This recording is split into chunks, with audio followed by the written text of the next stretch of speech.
As Gandalf once said, it was the best of times and the worst of times. And Baldur's Gate, there is almost assuredly always a plethora of worst of times. These are times that bad times have nightmares about. And Baldur's Gate 3 is no different. You find yourself aboard an attacking Mind Flayer ship with your brain pregnant with one of their worm babies, and you have to fight through a bunch of buttholes, literally and figuratively, to escape, only to crash land the damn thing right after you get thrown clear, and then you're saved by a magic spell before you turn into a giant red spot on a mysterious beach somewhere. Your quest is to find a way to get that squiggling Mind Flayer baby out of your head before it breech births its way into making you one of them.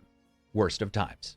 Most of this review will be spoiler-free with blurred text in a lot of places. If you like this kind of thing and feel I went the extra mile, subscribe and hit the notify bell. It helps, and we are only 8.7 million subscribers away from being bigger than the PlayStation channel, so help me beat them.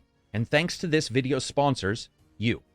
What is Baldur's Gate 3? Well, it's a CRPG from Larian Studios, a game many years in the making, a sequel in a beloved franchise, and a game that uses everything Larian Studios has learned from Divinity games, all the way to the seminal Divine Divinity. It's a complex, sprawling, detailed, and at times cumbersome monolith. And so far, it's every goddamn thing I'd hoped, and many things I'd never expected. As with any good role-playing game, you start with making a character. Now, there's many races, and add to that 12 classes and more than 40 subclasses. But before you go into analysis paralysis, let's break them down pretty quickly. Of course, there are humans, the milquetoast of Baldur's Gate. They fit almost any slot. If you need a blank template, that's the one. Orcs. Well, not full orcs, half orcs, because that'd just be nasty. Big, naturally strong, and proficient in making people's insides outside. These are great fighters. Half-elves are a mixture of human and whatever elf race they bred with. They're good all-arounders. Then there's the full elves, if you like your legless shield-skating heroes. Even the drow, the dark elf variety, a favorite for Forgotten Realms fans, are here. But if you like your party short and your hero shorter, you can grab a gnome or a halfling or a dwarf, all of them outfitted with their own bonuses to height-challenged racial classes. Or choose the Gith, ugly as sin but brutal in a world that needs it. They look a bit like skinny orcs with undead noses. But if you want a hero that looks like a bad guy pretending to be a good guy, you can go with the Tiefling, marked by the deals they've made with devils, or the Dragonborn. Despite what has to be a huge number of neck problems, they're one of the ones that start with an excellent beginning racial offensive weapon, if you choose right. I say choosing right, but I really just mean choose it all, because really, while some things may be slightly easier or harder in the game, there really is no wrong choice. And then you jump to the classes. If this is the first time out of the D&D barn, you're looking at the future corrals and open fields of freedom and find yourself confused, you can always choose the fighter. They take sharp things and hit other living things until they're dead things. It's a pure numbers game. But if you like, you can do more of the same thing, but while wearing less. The barbarian might be up your alley then. Or you could try a warlock, a man or woman who takes the devil's bet and agrees to a pact with Baldur's Gate's equivalent of Old Scratch, trading power for the black bed of servitude. Or perhaps you just want to stroll around mimicking Bon Jovi's Blaze of Glory videos, outfit yourself with some 80s rocker hair, grab a musical instrument, and lead the charge as a magical musician. That's the Bard class.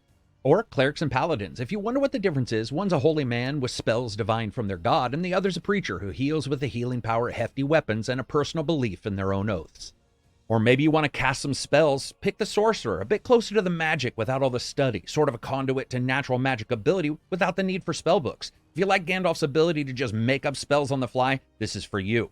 Or perhaps the wizard is. They're pretty much what you think. Think Harry Potter without the pesky pre-made Horcrux-wielding enemy, and with a desire to study the deepest of magics, and with a spellbook that needs its own wagon at higher levels. If you like to steal things while not being seen, or see things that are not as they seem, the rogue is your choice. What if you want to command the power of animals, and you're tired of talking to one, so you want to transform into them? Pick the druid. And if you want to command them like a general in a militant Pokemon game, that's the ranger. Killing and controlling animals can be your thing. Lastly, if you were always warned to watch out for quiet people who don't say much, that's the monks. No weapons because God gave them 2 feet, arms, and a head to beat you to death with. They're the Bruce Lees of Baldur's Gate. Lastly, for everyone, there's backgrounds. From acolyte to criminal, sage to soldier, all of these change up the skills that you start with. Let's get to multi-classing and just get it out of the way. On the medium and high difficulty, multi-classing becomes available. So when you level up, not only do you get your bonuses, moves, abilities, spells, attacks, songs, or likewise, you can just staple another class, throw in a different class completely onto your character. Maybe a mix of magic user and druid, because magic spellcasting bears with tomes of knowledge filling their brain after every single night's hibernation just sounds scary. All that done, it's time to jump into the game proper. Where Baldur's Gate 3 almost instantly pushes itself to the top of the heap is the interaction of everything that you've done and created to any one particular point. It's not just casual, it's a true reflection of each part. For example, random rolls for all sorts of situations, some poignant, some pointless, but all of them feeling like a culmination of what you've done prior, letting you feel like every single stat and choice you've made matters. Attributes drive some abilities, as do weapons, like how you can attack with those weapons, what you can use, your saving rolls for weapon types, as well as magic, but they can also matter in the narrative and a choice you make in dialogue. And it's that flexibility and focus on making sure everything matters that you can feel at any time in the game. To avoid spoilers about the story, let me say this. Much further after the early access section ends, Baldur's Gate does not stop telling engaging stories. It's not just the main story, it's the side content. The same focus on characterization we saw in early access continues. The same risk and reward and the same deeper meanings to decisions that can change entire sections if you go one way or the other. It simply has not dropped the ball yet, and that includes the side quests. While so many games can't stop themselves from just adding in unconnected quest after unconnected quest, Baldur's Gate 3 side quests are almost never just collecting or going out and doing things. It's about furthering the stories involved and extending out the knowledge of all of the people within the game world, the races, the individuals, the groups, and their own troubles. Nothing feels extra or tacked on. Nothing. It's an outstanding moment when you realize that someone you saved hours earlier is in a new location, thankful for being there and offering a quest that wouldn't be possible if you hadn't made the tough choice. And then later, it happens again with that same character, because that side quest leads back to information about the main quest, and then another side quest. Everything seems to matter in Baldur's Gate 3, and it really does remove a lot of that hero going to get some milk kind of quest delivery we see in other games. Let's talk about the mechanics though. While a lot of what you do is exploring in real time, combat itself is a complex beast of turn-based, with the ability to move and attack or attack and move at its most basic. Everything has something to offer in Baldur's Gate. The classes, sometimes the races, as well as weapons and proficiencies and skills, and the sheer amount of abilities, interactions between them, between characters and the environment itself.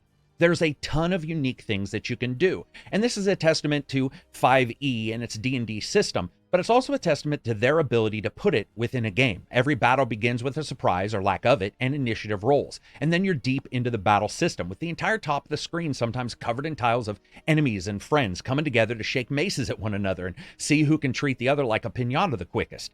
Everyone can equip close and ranged weapons, and each has their own special movesets. Like large swords having the ability to possibly hit many enemies, while another may have the ability to charge into enemies blade first. Most anyone can use any weapon, but if a character is not proficient in a weapon or armor, they don't get the proficiency bonus, which can be the difference between a reload and just resting after a battle. Every character can move an allotted amount rated on their attributes, their skills, encumbrance, and many other adjustments, with the ability to also leap up and down, above and below enemies. Much of the game's bonuses come from advantages and disadvantages. For instance, being above your enemy's line of sight gives you an advantage over them. Then you can choose from your abilities depending on your class. Some are available in every battle, others once a day. Still more have menu requirements like a short rest or even something more arcane. The game's HUD does a pretty good job showing you what you need to see, though it can be very busy, and clicking on your friends can happen when trying to attack an enemy up close, so watch out for that. It is not unusual to hit the wrong character if you're just click happy. Just be aware this is all based on the new D&D rules, so there are a ton of numbers from weapon damages to add-on damages due to elements or other restrictions. So just throwing a weapon into somebody's hand and having them go and attack may not be the best bet, even if it looks initially like it does more damage, especially when it comes to understanding range. It's the name of the game here, as an up-close range weapon may have a much narrower chance of hitting, but if you disengage from the enemy, you can get attacked from the back as you run past. So you're constantly whittling away at the bits of data presented to you in the HUD, sometimes taking larger risks because the reward for up close might make you sprint through 2 to 3 enemies' attack of opportunity ranges, which could end up killing your character. As you progress, you'll get items with unique attributes that might change combat or even how you get into combat, with each character having head, body, arms, legs, rings, necklaces, and weapon slots to outfit. The combinations of what you can do, how you can get into and out of battle using the jumping, the sneaking, and all of the different moves that are available to you is purely mind-blowing. Whether it's talking or getting into combat, exploration is how you get there. And understanding that it's not just combat is very important. For example, there's searching, investigating, pilfering everything not nailed down, or being around some wizard lock and trying to figure out how to get through a particular door. Towns with suspicious gaps in some of their buildings, exploration across huge lands, and due to the game's jump mechanic, as I said, there's a lot of platforming, including a massive number of secrets if you pay attention to what you're doing within any one of the environments. Honestly, it would be a 5-hour video if I wanted to talk about every min-max that you can do and every different combat location that you'll get in, or just every different combat situation that you might find yourselves in, and decide upon a different way in which you want to battle an enemy. If you die, you can come back, reload, and try it again in a completely different way, sometimes talking yourself directly out of battle. And regardless if you're just exploring in the middle of a puzzle or fighting people, graphically, the polish here shows. Even locations we saw in early access in the past have had updates, though if you played recently, you've already seen some of them. It's a game that seeps atmosphere from witches' bogs with stagnant water hiding unknown enemies to the deep, but not really dark Underdark, with its radiant bioluminescent bad guys, lands steeped with deeply saturated undead. Every crooked cranny is filled with something in this game. Each character is highly detailed when you zoom in, and every single character that you meet in the game world has some arcane bit of equipment or unique item or look to them. And despite Luminaries and other amazing companies within the same genre, it's difficult to argue the point that the use of 3D cutscenes and elements for every single discussion elevates this title above a lot of other CRPGs. It just looks incredible when you're talking to the different characters. And that adds to the feeling of being there. And it's something that a lot of CRPGs, well, frankly, they lack a little bit. However, even with DLSS or FSR, the game can drop some frames, even on the 4090. It's not as bad as Remnant 2 and its huge frame drops there, but it does have a tendency in some areas to creep really low, sub-60s on a 4080 while exploring, with most options at high, but not all, some of them at ultra. These drops are less often than just the slower frame rates that you can see in battle, which a lot of times were above 60. But you do have to mess around with DLSS or FSR. Nowhere near as bad as some of the unoptimized games that we've seen, and there is a ton going on here. It's not soul-crushing, but when you have spell effects, prayers, chants, and dead enemies in a lot of those battles, it can eat up a bit of that FPS and make it slightly less smooth. This is based on the last patch, as I said before, just a couple hours before launch. What the patch didn't need to fix is the audio. All three categories are amazing. First, musically, it is astonishing how good Baldur's Gate 3 feels when it comes to the audio. And yes, I did say feels. Creepy, ghostly chants in the Dark Dwarf Fortress catacombs are haunting. An amazing and complicated track that echoes the dark past of the race themselves if you talk to the characters and understand their history. It's like 100 dead dwarves babbling a battle chant. Or the first time you enter some haunted lands, that darkness seeps in around you and it is backed up by incredible winds and strings. It is one of the most orchestral feeling soundtracks I've heard in a long time that didn't elevate itself to the point to where you absolutely noticed it above what was ever going on screen. It fits perfectly, and every single track so far has been incredible. When it comes to incredible, though, the voice acting. It is astonishingly good. It is definitely up there with the levels of Mass Effect and AAA role-playing games. Pissy drow kids, the Underdark's most mysterious creatures, to every character you meet, greet, or yeet the fuck off a mountain. Your party is equally superb. It's not just the characters and the tropes that you expect, though those are there. It's some very unexpected change-ups I wasn't looking forward to, and when they arrived, I was astonished at how well they're presented. There's stories that continue to impress. Each one has some secret in your party, some little thing. Even the characters that are the most blunt, the most forward in their force of delivery and narrative always hid some inset secret as well, making them feel more alive and all the more worth figuring out, like a human Rubik's Cube, just looking for that next line of text that indicates why someone reacts so violently to a particular choice. Every character's voice is impacted by the environments as well. Echoes from subterranean caverns are built in to frighten characters on a beach. But the best part has to be everybody whispering into the mics when sneaking around. There's something deeply immersing when that happens. It feels like the thief is whispering directly into your ear to watch out. Sound is also ridiculously good. Varied effects, processing, and environmental impacts on everything. Of special note again are the unique moves characters can make in and out of battle and their sound effects with them. Characters screaming as they blast down arcane energy or whipping out celestial shields made of guardian angels or throwing themselves into a frenzied rage. What also helps is the audio is informative. There's large mist sounds thwacking out, so even if you miss the text readout, you can hear it. But the best part might just be that environmental audio I talked about a second ago. Has to be some of the thickest sample layering I've heard in a game like this. From eagles and seagulls, dogs, cats, buildings crumbling, enemies grumbling, and chanting to some magic user in the next room babbling incantations to hidden deities. It's amazing work and well worth the experience if you had a good home theater or headphones. The level of immersion that good audio brings to a game is no more evident than a quest inside a burning building, as turn-based actions play out and even the world gets its turn. And when it does, that crumbling and cracking of groaning supports consistently warns you that getting out fast is more important than getting out after trying to grab everything. That sound layer is just something else. And if you want to experience all this by yourself, that's fine. But you can also do multiplayer and co-op. Now, there were a couple bugs. I had a few drops. You have the ability to invite in friends and play through the host story or create your new group and your new group game as one if you want. I did get kicked out of a couple games, and that brings us to some bugs. First, while platforming in the game is something that we've seen since the early access with characters leaping across gorges, destroyed bridges, and more, it can be very easy to make a jump and not realize one of your characters isn't with you. And you don't have to be very far separated for them to enter a battle. I had no less than 5 times where a character refused to make a jump and wouldn't enter combat when I landed, splitting the group up between 1 in battle and 3 not. And due to the jumps being attached to actual attribute levels, it can take some fiddling around to figure out who can go where. And if you're not paying attention, you can actually lose a little bit of time as you're drawn into a combat with maybe one character and you have to switch between the characters in turn-based and the characters not in it. The same can occasionally happen in stealth, as sometimes a character will get pulled into combat, leaving the others outside, and then you have to click around and engage them all. Now, I do get it and understand that, of course, sometimes you will want one character in battle and others not, but I would have liked this to have been tighter, especially when it came to the jumping, because this did end up occurring.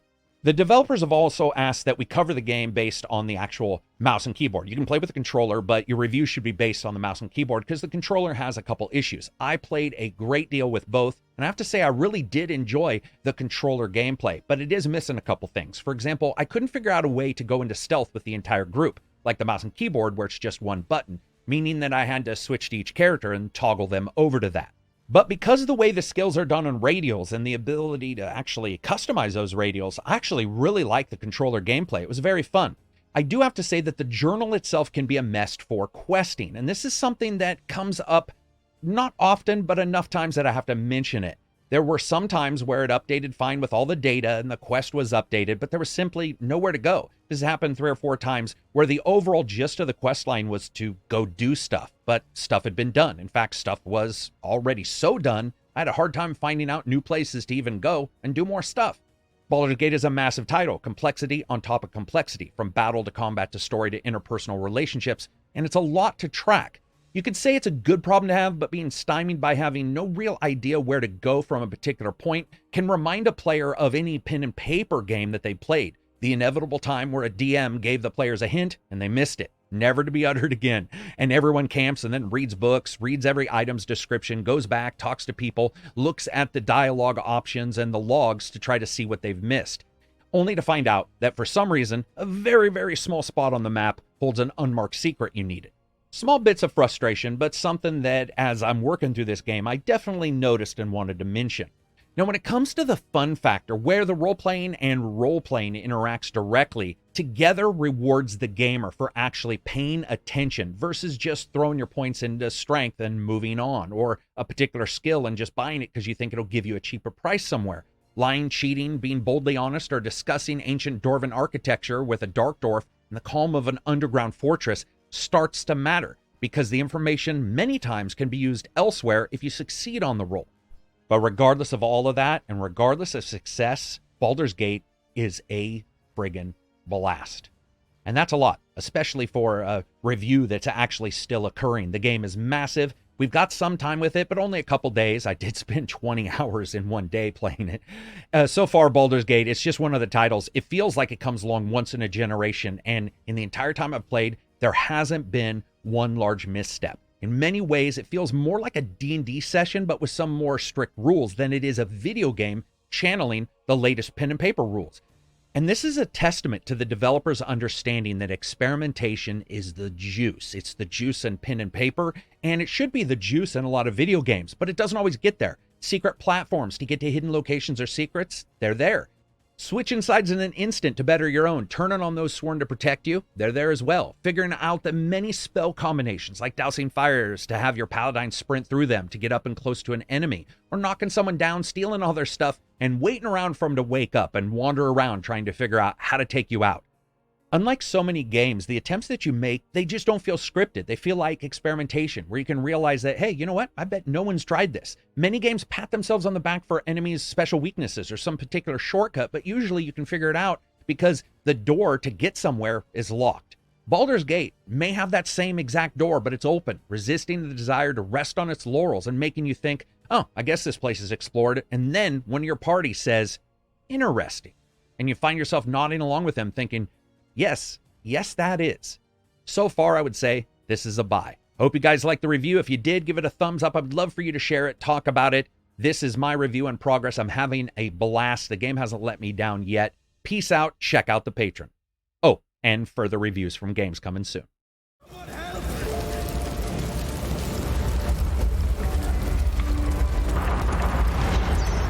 It is over where I am concerned. It is through conflict that we strengthen our bonds. Yet I do not recommend Shadowheart seek it again. His intelligence may yet prove the key to unlocking the artifact's secrets. We should ensure we follow up when we reach Baldur's Gate. Memory loss isn't usually a symptom of xenomorphosis. If it is, they've forgotten to write it down in any text I've read on the subject. Then again, our case isn't exactly usual. Perhaps whatever's causing our tadpoles to remain in stasis has also affected your mind.